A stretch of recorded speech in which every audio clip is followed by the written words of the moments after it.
Hello, hello, hello, hello. We are officially open. Um, so we're here, we're doing our thing, we're having a good time. We're making sure our child don't come down. Okay, so we're back, and as you can see in the title is Get the Battle Axe featuring Sherlock, because this is Sherlock. But the actual name of the story is The Adventure of the let me get it together. Let me get it together. Let me make sure I get it. Musgrave Ritual. Okay. So here we are. Of course, you, Scott, myself, Sherlock and Watson, they're here. We're all about to Scooby-Doo agency this foolishness. So Scott, what do you think the Musgrave grave ritual is? I have no idea. I'm anxious to find out. Okay, well, so we're starting out. Sherlock and Watson are hanging out in the house. Oh, by the way, this is the last one from the memoirs of Sherlock Holmes. So when next time we come back to Sherlock, I don't know when that's going to happen because we don't make any promises here. But next time we come back, we're going to pretend like resurrection. Do you know where that comes from, Scott? Resurrection. I don't. Resurrection. There's a Tales from the Crypt episode. I forget what it's called, but it's called Catch That Cat or something about the cat. Dig That Cat. Whereas this guy, he meets this mad scientist and he splices him with a cat and it gives the dude 9 lives. And he uses those lives as like a circus freak act, and he like unalives every time. Yeah, and he had this girlfriend, and she would be like, resurrection, resurrection. So I'm being her right now. So we're gonna have a resurrection with Sherlock Holmes. Okay, he coming back, y'all. Don't be sad. Don't you cry. Don't you cry. Dry your tears, because we're gonna resurrect him. Scott, dab them eyes, dab them tears, Scott. Resurrection. Okay, so anyway, so Sherlock and Watson are hanging out, and Watson's observing. This time, Watson's observing, and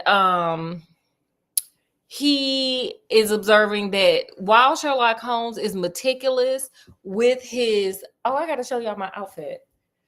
Sorry, ADHD, y'all. This is what happens, and I hope y'all enjoy it because I love when my hair is like this and it matches my outfit. I feel like Little Kim. Do you know who Little Kim is, Scott? She's a plastic surgery abomination, I think. He might get put on punishment, and I know I keep promising it, but it's gonna happen because Scott is rude. Scott is rude. He just be dragging. I drag too, but I wait till the camera goes off. So anyway, so yeah, I'm looking like Little Kim. I'm looking like her in, I forget what the name of the video is. Crush on You, I think it was, where her outfits and her hair match. Honey, give me all that. I mean, and she changed like 50 outfits, and there were 50 different colors in her of her hair. Love it. So I'm giving Little Kim energy. Shout out to her. So okay, back to the story. There's a little detour, little going off in the rabbit hole there. So Watson is looking at Sherlock like, man, for him to be so organized, so methodical, so like figuring things out, putting, taking little puzzle pieces and putting them together properly. He surely is not, he doesn't have that kind of order with his paperwork and documents, especially like anything he does with the case. It's just all over the place. It's just all over the place. Okay. Just papers here, papers there, stuff wedged in this book over there. It's just a mess. Like I live like that though. Scott is but nodding. I'm very cluttered. But I know where the stuff is, though. He's always asking me where stuff is. So we don't do me, Scott. Don't do it. Don't do it, Scott. Okay. So anyway, so he's like, man, this man is disordered. He got too much going on. It's clutter everywhere. Like, sir, stop putting important documents in the books and stuff. That's weird.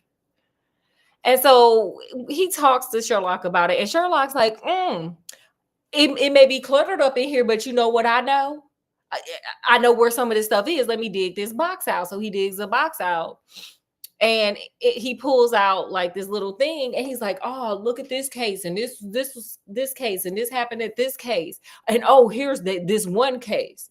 And so he opens up the box and he dumps out the contents, and it's like a string and a nail and some coins and just a bunch of nothing, honey. Just a bunch of nothing. A bunch of stuff that he probably could have put in the trash if he didn't know what it was. So, Watson, he's like, yeah, Watson, you can you figure out the from these little clues, can you figure out what this is? And Watson's just looking at him like, sir, no, like this stuff look like lint, like pocket lint. Something you should dump in the trash. And so Sherlock is like, this came from the case of the Musgrave Ritual. This is from back when I was in college. This was pretty much the one that landed me to being a detective, for being me, for who I am today. This made me who I am today. This case right here. Pick a date. Save the date. Scott's nodding. He's feeling it. Y'all better be feeling it too. So anyway, so he starts telling him, he was like, I was in college, and at first I was gonna be a chemist, but things were kind of swinging towards the detective end because everybody was coming and asking me, can you help me with this? Can you help me with this? Could you do this? Can you do that? And I was killing it. But it was only the students in the college. Like, only the students in the college knew who I was. So, I'm killing it.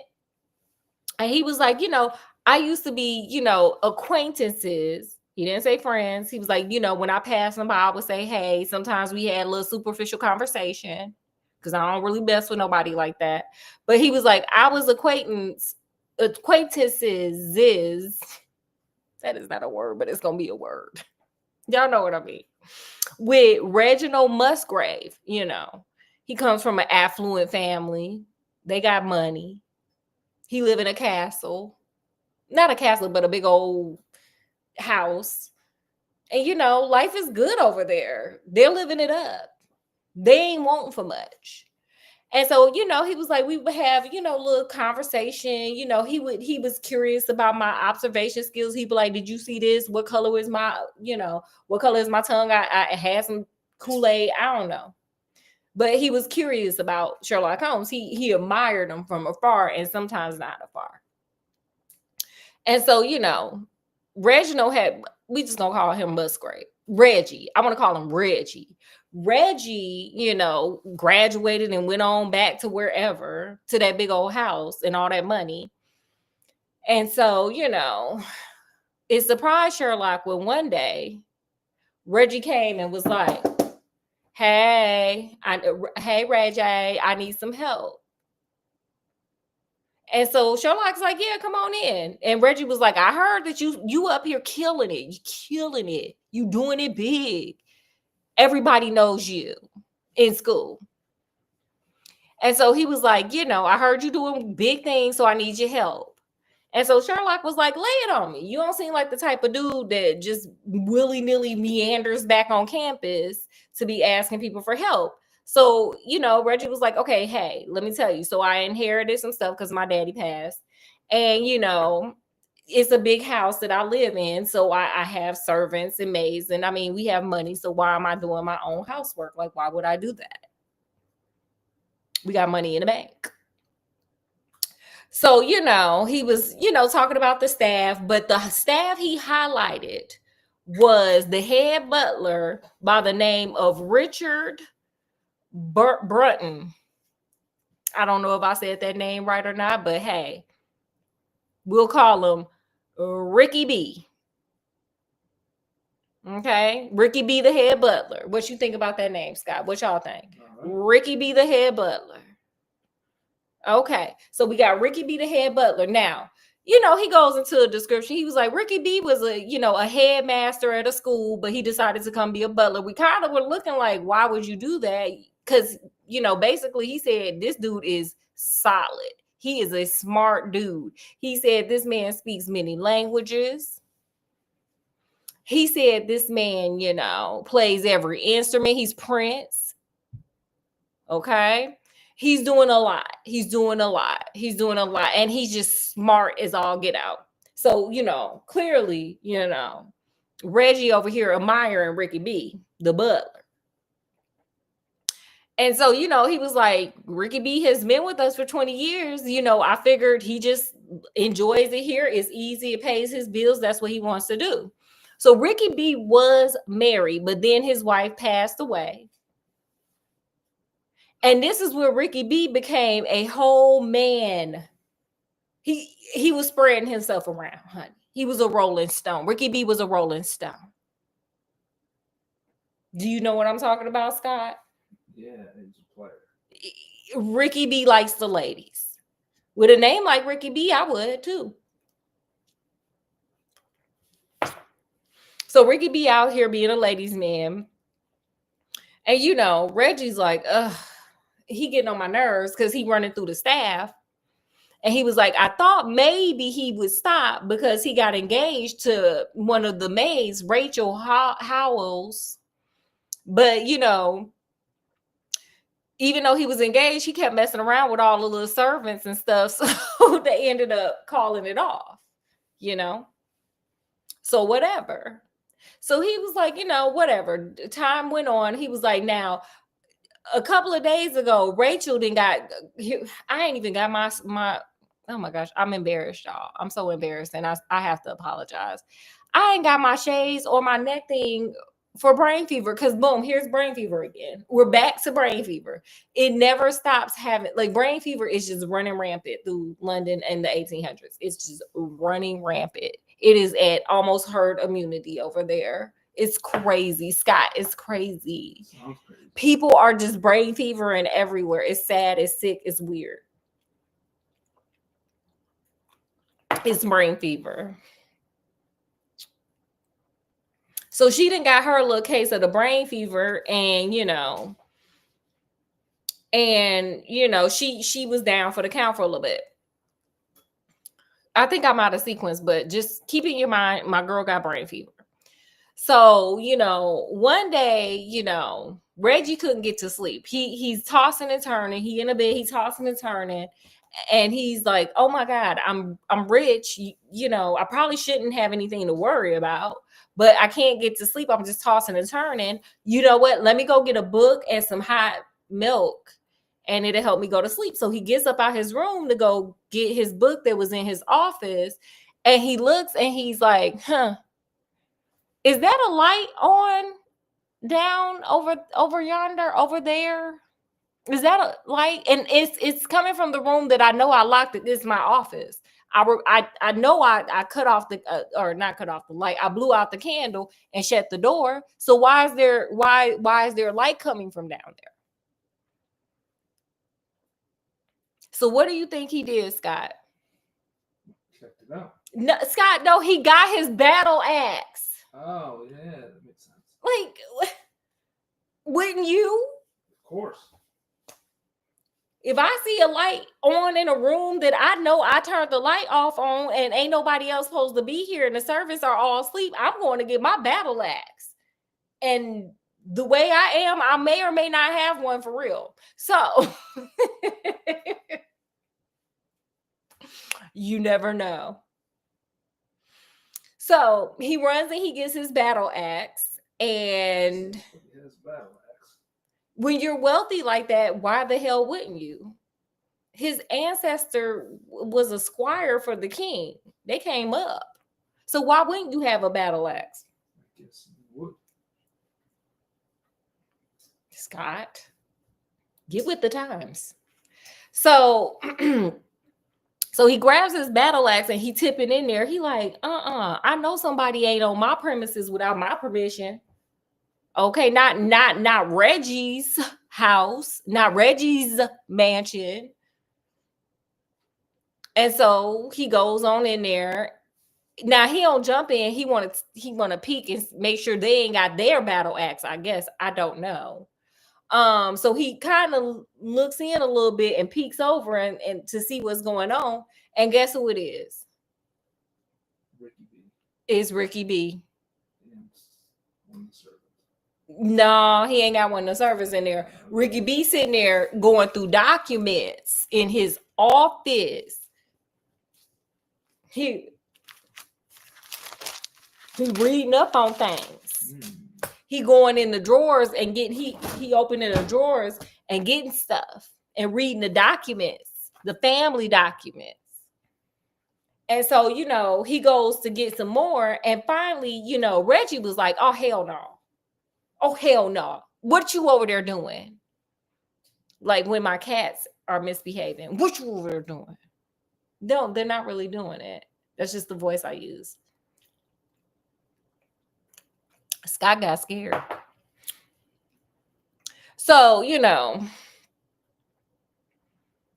jump out and he like, Ricky B, what you... And Ricky B just goes pale. He like, oh my God, I got caught. I'm busted. And so, basically he couldn't explain anything. Ricky B had no leg to stand on. Because, sir, why are you in this man's office ruffling through his desk and looking at documents? Like, you doing too much. He does have so the document he put it down on the desk, and he had a map. He folded the map up and put it in his pocket, and he was just standing there looking stupid, like he got caught with his hand in a cookie jar, like. So,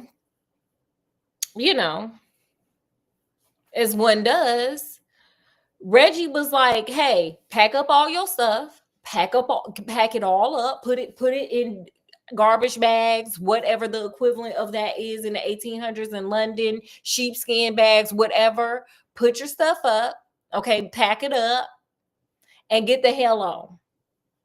You're fired. That's what you are. Okay? And so, Ricky B slumped his shoulders and my homie leaving. He out. So, Reggie was looking and, he was looking to see what the hell Ricky B was looking at. And it was the Musgrave Ritual. Now, he explains this to Sherlock and he's like, the Musgrave Ritual is just something that we all say, at our coming of age. And it's like the person asked the question and what to answer it. It's just a little ritual we do. It has no real meaning. It's just when we get 15 or whatever, this is what we say. It don't even make sense. It's something from like forever ago. And so, he was like, I don't know why he was just sitting there studying that. That's weird. He couldn't have gotten anything out of it. There were more important documents, like our bank account statements. So he was like, whatever. So, while he was, putting this stuff away, Ricky B came back and he was like, sir, please. Sir, please, please, please. Could you just give me another month and then let me just say I quit so I can save my face? Because it would just kill me if my reputation is all messed up. Sorry, my mascara messed up for real. In real life, my mascara is messed up. I know. That happened. Life, gravity, the pursuit of happiness, okay. Allergies. So anyway, so he's like, could you just give me a month and I'm going to give you my resignation because I'm a man of high stature, except for I'm a thought. So could you please just give me an extra month? And so, Reggie, are you really got the audacity to come up in here and ask for extra money? He was like, I'll give you an extra week. You can put whatever. I don't care. Just get your garbage bags, get your sheepskin bags, get your whatever, and get the hell on. And so, Ricky B tried to negotiate, talking about, can I get 2 weeks? And he was like, sir, the fact that I'm even giving you this extra week when I caught you rumbling through my stuff is enough. Did you not hear me? Did you want to go back to you got to leave tomorrow? That's not what he said. That's how I felt reading this passage. So I'm just ad-libbing a little bit, because I don't plagiarize. I enhance. so so he's like, sir, you better be happy I gave you this week. Okay. Did you want to make it a day again? Beat it. And so, Ricky B is out. So, the days go on and Ricky B is doing his job. This is what Reggie is saying. He's like, Ricky B was doing his job as normal. And, then this is where the maid hit her brain fever part. I guess maybe the butler told her I only have a week. Well, I don't know. But this is when Rachel hit her brain fever stage. She was in her brain fever era. When, Ricky B got told, sir, you got 7 days, like the little girl from the ring. So, she got some brain fever. So she was not allowed to work because she was not right in the head. And so into the third day of the homie Ricky B about to leave, he just didn't show up for work. He just did not show up for work. Okay. He just was not there. And how we know this is because Rachel came, even though she had brain fever and she was supposed to be in the bed resting. She comes and she's serving Reggie. And Reggie's just looking at her because she looking pale. She looking like a ghost. She looking like that over there. She looking a mess. And he's like, girl, don't you got brain fever? Why you up out of bed, girl? You look a mess. And she's like, oh, because somebody needs to serve you your breakfast. And he's like, well, why don't you go and find Ricky B and let him know to come serve me? And she was like, that's the gag. That's the tea. He didn't show up.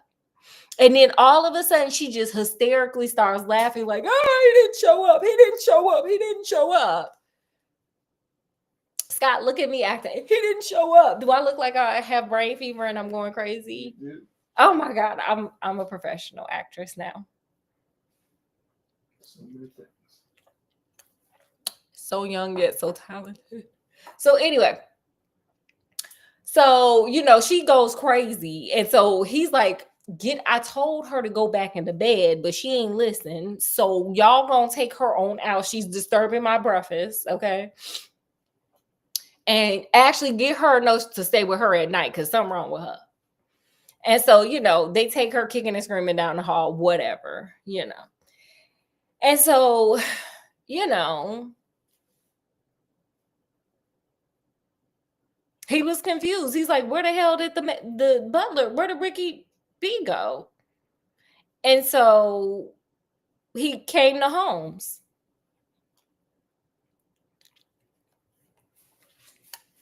I mean, what else would you do? Oh, well, this is after they looked through the whole house and nothing. We couldn't find nobody. Nothing's happening. Nobody found here. So he came to Sherlock. Sherlock is excited. He's like, yes, this my jam. This my jam. And y'all gonna give me a lot of money. This my jam. Yes. So he's like, oh, honey, you think there's 3 different cases. You thinking, oh, well, he was like, you thinking there's 2 cases. It's actually 3 cases, but it's all one case, baby. It's like a case inside of a case inside of a case inside of a case. It's like Inception. Have you seen that movie, Scott? A case inside of a case inside of a case. I don't know. I don't remember. Inception was a dream inside of a dream inside of a dream inside of a dream. Inception. I'm now an infomercial too. Okay. For Inception. So, so Sherlock's like, he was like, why don't you go ahead and run? Oh, I forgot a couple of things. Oh, well, wait, I forget how this part works in. Oh, okay. Never mind. We weren't to Sherlock having an Inception moment. We weren't there. So old boy is like, things got a little crazy when old girl Rachel what now? Remember, I said the nurse was there. Like, we have a nurse 24 hours because this woman has cracked all the way up. Brain fever has escalated to insanity. So one night, the nurse who's supposed to be watching this woman all day and night goes to sleep. When she wakes up, Rachel then snuck on out the window, and Rachel gone, and ain't nobody ever seen her no more. And what they did was they followed her footsteps because it rained when she left. They followed her footsteps. They got all the way to this 8-foot high river, and they couldn't find her. So they was like, ooh, there's probably a body in there. They dredged. I don't know how you dredge in 1800s, but they dredged the bottom of the river. They didn't find a body. They found a sack with 3 coins and a metal thing, and that's about it. And so they were like, Scotland Yard was like, go find Sherlock. Because that's where they send all the things they can't figure out. They just like, go find Sherlock. Just go find Sherlock.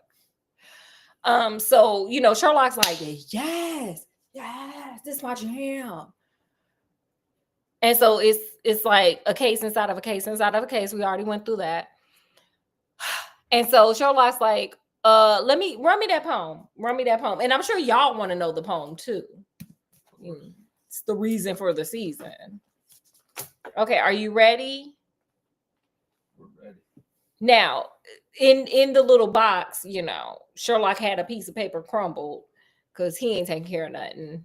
So Watson got to read this. So, who was it? He who is gone is the answer. Who shall have it? The answer is he who will come. Where was the sun? Answer, over the oak. Question, where was the shadow? Answer, under the elm. It's a little long. Oh my God. Question, how was it stepped? Answer, north by 10 and by 10, east by 5 and by 5, south by 2 and by 2. Girl, this is long. West by 1 and by 1, and so under. What shall we give it for? That's the question. Answer, all that is ours. Question, why should we give it? Answer, for the sake of the trust.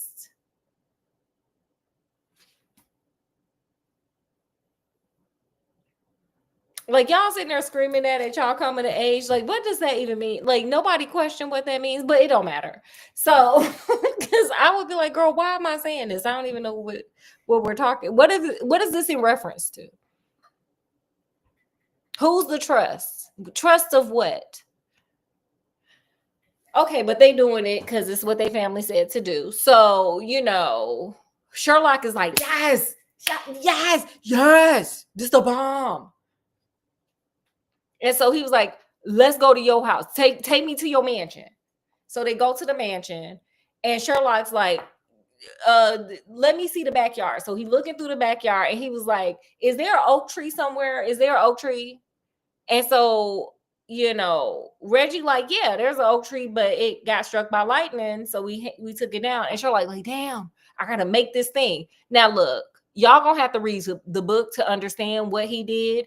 It was some science, math, things I'm not good at. I'm good at reading and talking and things of that nature, psychology, but math, no. Location, never. Science, barely. So I don't know what he did, but it had that string and that nail with it. And he was waiting for the sun to set. And then it cast the shadow. Now, mind you, luckily, Reggie, I guess, had a thorough description of all the plants on his property. Maybe for a tax break. So he knew the diameter, all this stuff. Look, it was numbers. I don't care about numbers. So, yeah. So Sherlock is like, okay, let's follow this shadow over here. Then they do 2 by 2 and 3 step by 4 and all this old crazy foolishness that you heard in that poem. And then they get to the under, and Sherlock's like, oh, I don't see the under. Let's dig.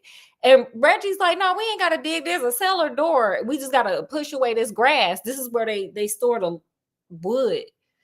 And so they get down into the cellar, and they see all the wood is pushed over, and in the ground is a cinder block with a ring that you got to pull up. So Holmes is like, call Scotland Yard, get a bunch of them officers over here, like right now.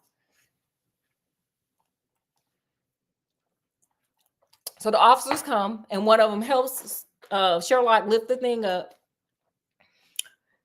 And they look inside. What do you think they found, Scott? What do y'all think they found?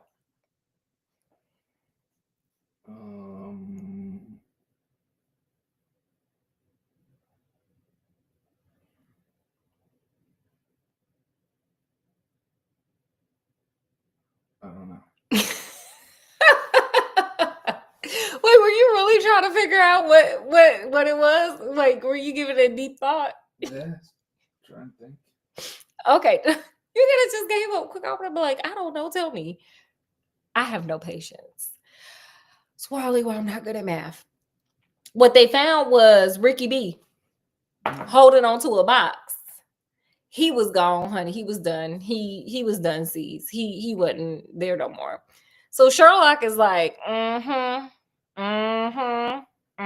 me think about this, because I know, because Reggie, like, okay, so this is where he was. Now I know why he disappeared after 3 days, but like, how did this even happen, though? How did this happen here? And so Sherlock had to sit there and think. So he did this thing, chin on his chest, and he did his the crow look. And so when he figured out, he thought and put himself in Reggie's shoes, and he's like, Reggie ain't stupid. Or I'm sorry, Ricky B. He was like, Ricky B ain't no dumb man. This man's smart. So how would Ricky B do this if he a womanizer, and he this and he that, and he just like a puzzle, he put them pieces together, baby. And what came out of it was this.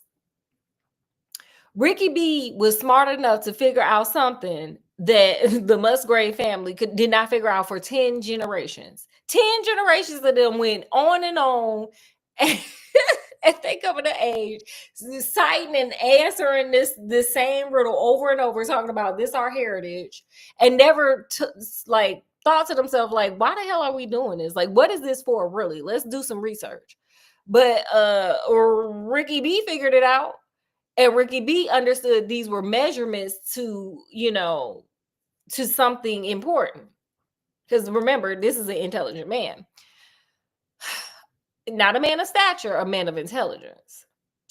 So he figured it out. But when he got to that cinder block in the ground, he knew he needed more than one person. So Sherlock had to deduce which person would he get.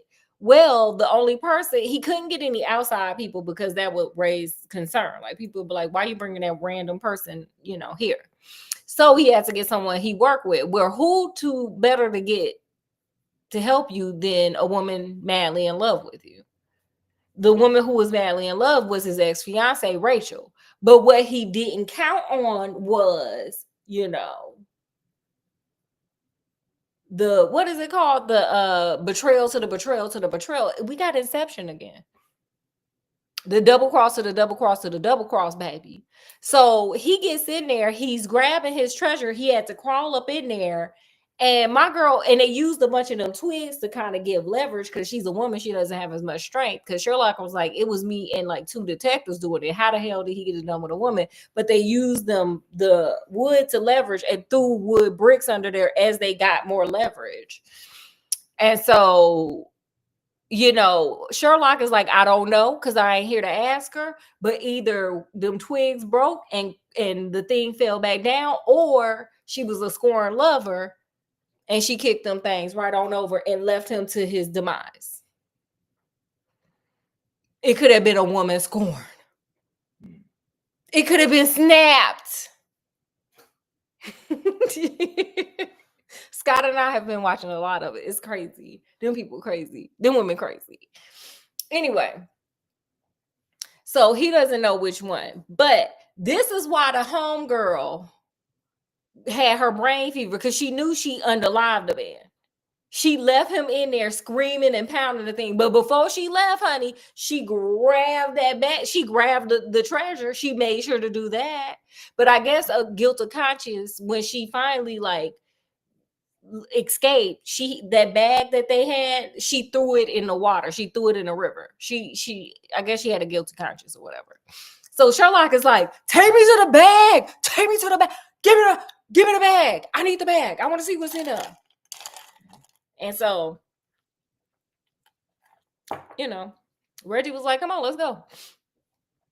So they go to the bag, and he's like, see, it's this piece of metal and these coins.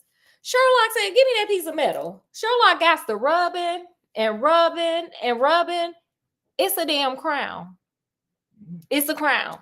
That's why I have my crown on today. Wow. It's a crown. It's a crown. How did you not? You were just so elated by my outfit and the matching hair. So it was a crown.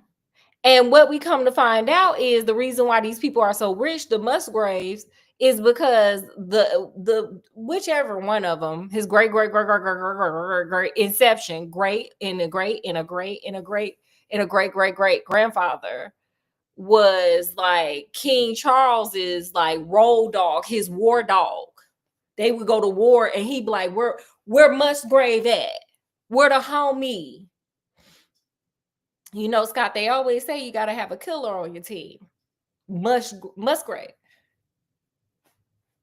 That's what they say. So, I guess they got attacked, and the King Charles was like, here, take this crown and go hide it somewhere. I'll come pick up my stuff later.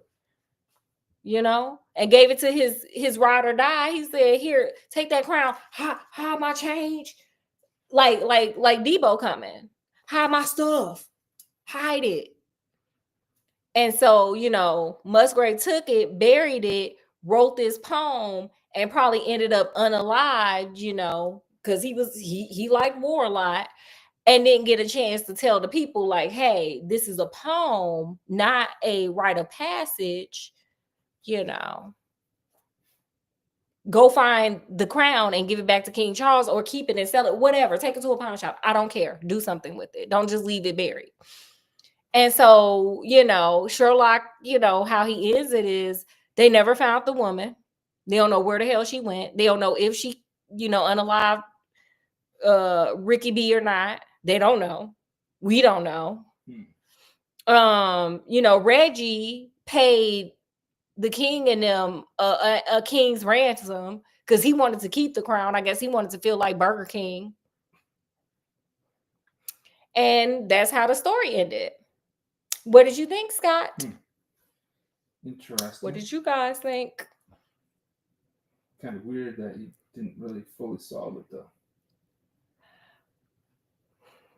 Scott's a hater. And you know what they say about haters? What they say about haters, Scott? You're not doing it right if you don't have haters. Period. What lessons did you learn? What lessons did you guys learn? What lessons did you learn? You can't win them all. Period. The lesson I learned was this. Don't you be out there betraying people and then trying to ask them to help you, because, honey, it did not end well for Ricky B, honey. Ricky B ended up suffocating in a hole in the ground, honey. Okay, messing with that woman. Okay. Poor little Rachel was on an episode of Snap Child. It was a mess. It was a mess. Anything else, Scott? No. Lastly, we do, now we like to try food, because as a person that has an inner fat person, any reason to try food is a good reason to try it. And y'all are my reason. Period. Y'all my enablers. Y'all are my enablers. I love it. Okay. So today we have Mexican chicken tomato flavored chips, Lay's. Check out the Asian store if y'all want to see if y'all are like adventurous eaters and y'all just want to try some wild flavors. Just go to the Asian store. Find an Asian store. Go there. And I promise, it's like it's endless fun for your taste buds. Okay, it looks. Oh, it's real good.